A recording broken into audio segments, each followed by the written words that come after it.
Oh yeah.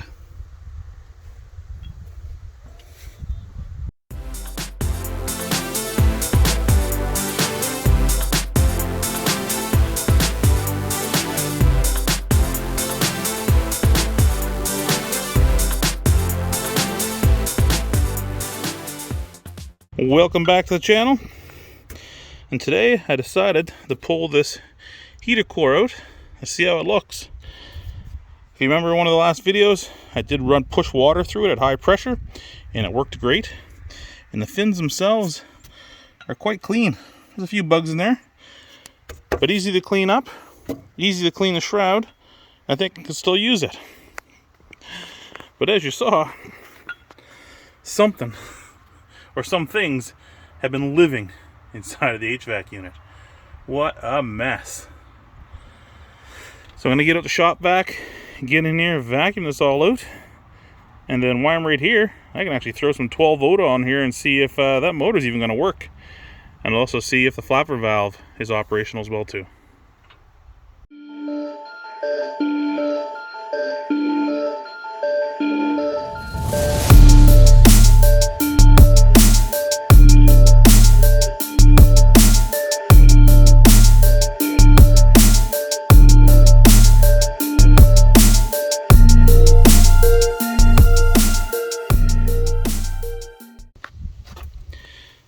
Well, I'm pretty happy with how that cleaned up.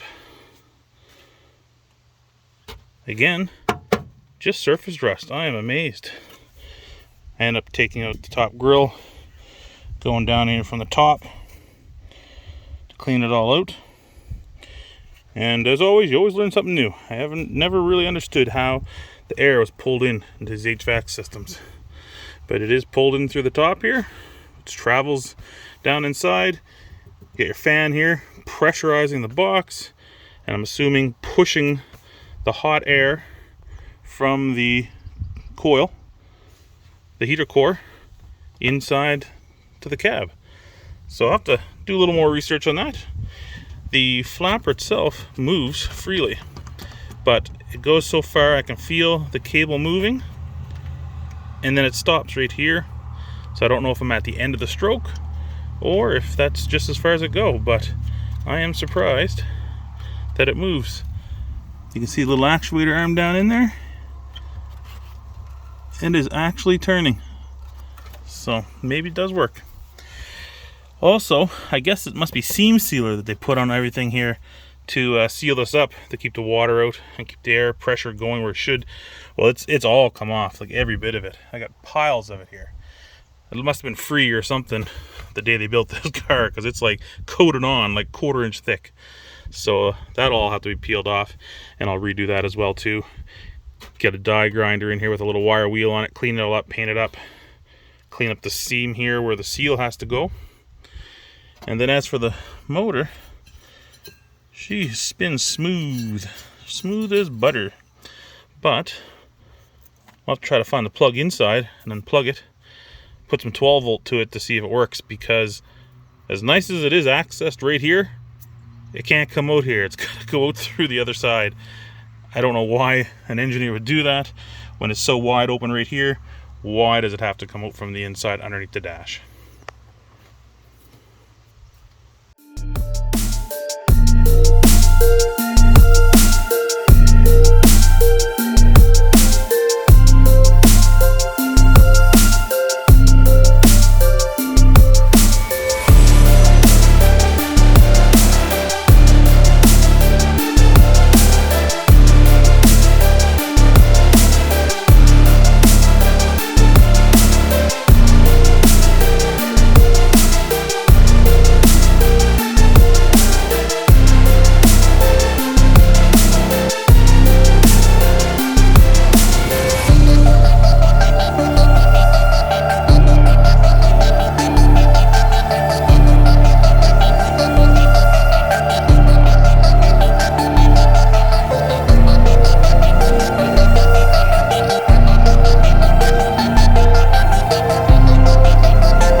So after I got this heater box cleaned up, I just went out and picked up one of those cans of bed liner spray made for touching up bed liner cracks or chunks if you take something out. But it's got this nice texture to it. Because I'm not sure what these heater boxes are made out of, but they're like a fibery plastic material, so they get quite a texture to them anyway. But it was kind of faded out in kind of a grayish white color. So I thought I'd just throw a little bit of that box liner on there. Give it some nice dark color again. Liven up a little bit. And I think she should be good.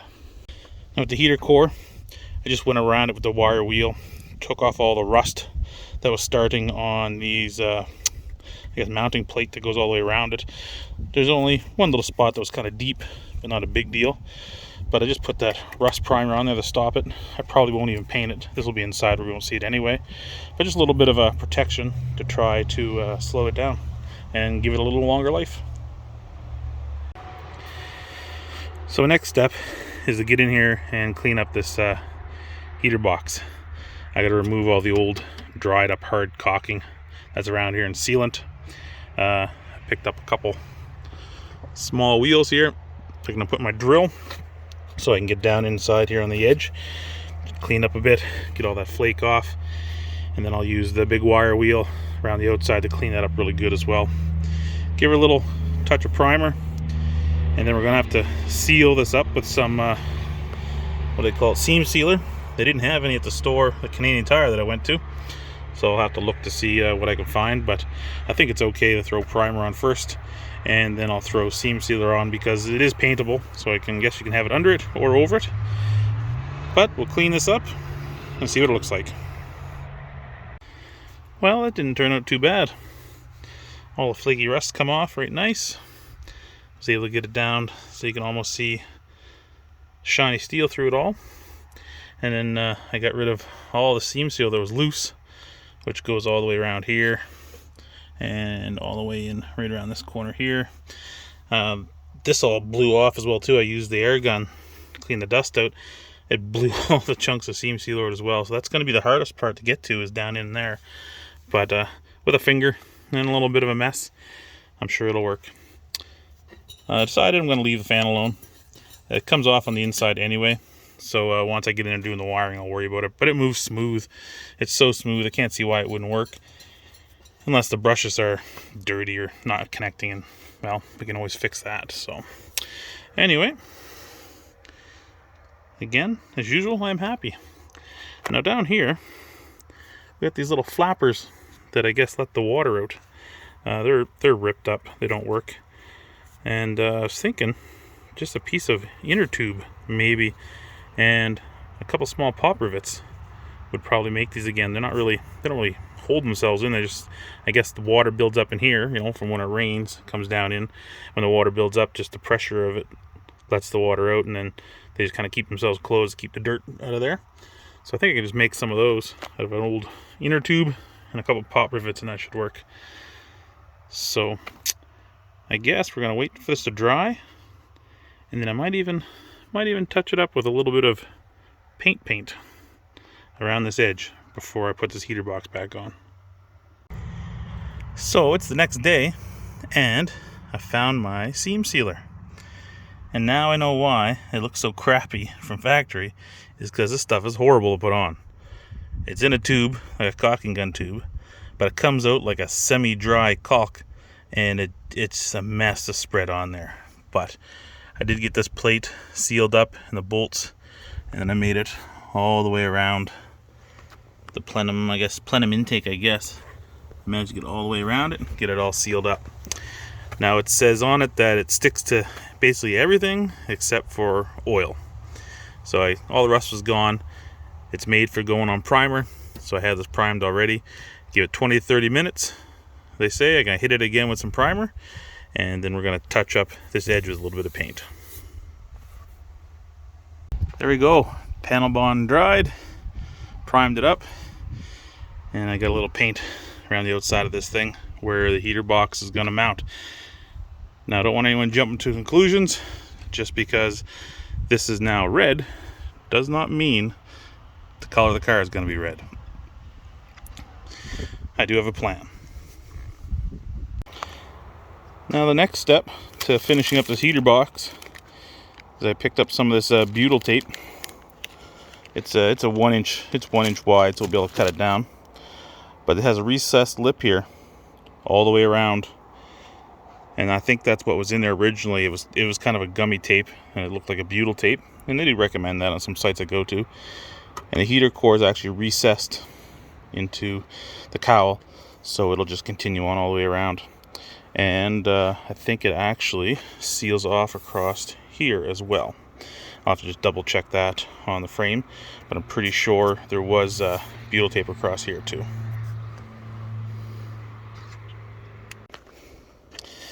So I got my butyl tape all pressed in around here. It's getting pretty sticky. It's about, I don't know, just under plus 30 outside here.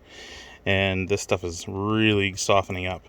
So instead of cutting it, I just rolled it over on itself like a big bead of caulking. I doubled up on the layer in the middle here. And what I'm going to do is I'm going to put it on, suck up the screws, then I'll let it sit for a little while, and then I'll suck the screws up a little more as it oozes in and make a good suction, a good seal. And just in case you're wondering, yes, I buffed and painted all my screws.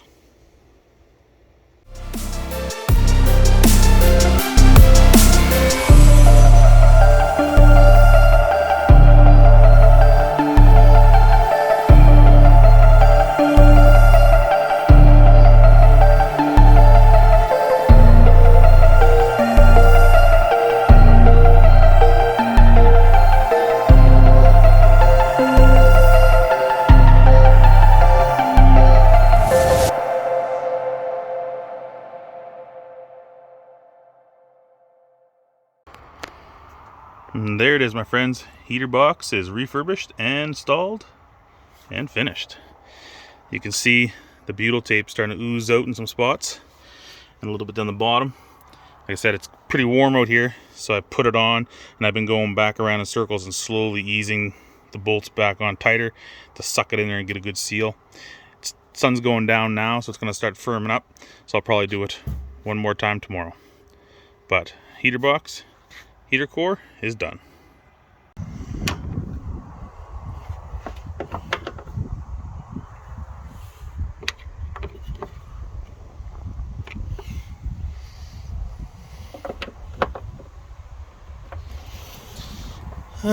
That's looking pretty good.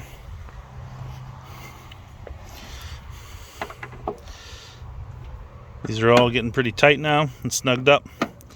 This is the last time that I will be torquing these down. That is it. Sealed up and good.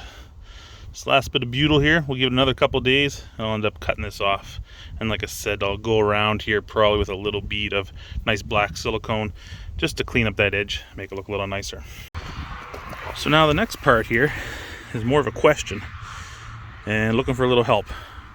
Going out to the car community, guys and girls, Mopar people. The rear of these fenders, just like any vehicle, are rotted out. For me, this is easy to fix. I can weld good, bodywork's not a problem. Not a big deal. The other side's even better than that. This is where I'm going to have a bit of an issue. The front of this fender, which is part of the housing for the headlights, this is like got 3 compound curves in here. The bumper is off, just sitting low here right now. But when this is together, this bumper fits into the groove of this fender. So it's bubbled out and bubbled in, flares out for the tire, and then this half back here is dished in. And as you can see, it's all rotted out. Now I could just clean up the metal and throw a bunch of Bondo or something in there. Could even try to weld a piece of metal, but I do want to throw it out there first.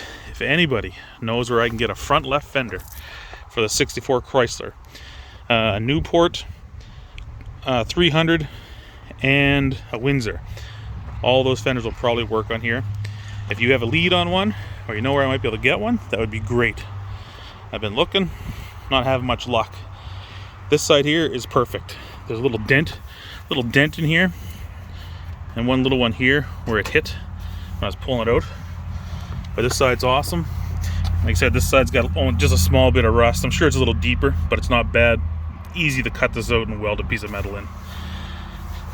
But if anyone can shoot me a message or an idea where they might be able to get a fender, if it's out of the US, well, I'll look at importing one in and ship one in. Not a big deal. But anyway, that concludes the repair and the rebuild of that heater box. Next steps will be coming in here, clean up these frame rails, getting these ready for paint. I am looking for a bushing kit to replace all these bushings for the upper control arms and also the sway bars, but that is definitely for another video. So again, thanks for watching. Please subscribe. Thumbs up is greatly appreciated. My TikTok account is blowing up fast, faster than I'm allowed to like and accept friends. Tells me I'm moving too quick, so at the moment I'm kind of frozen on there, but be sure to check it out, and I will get to your messages and I'll get to your friend requests as soon as they allow me. Have a good day. Catch you next week.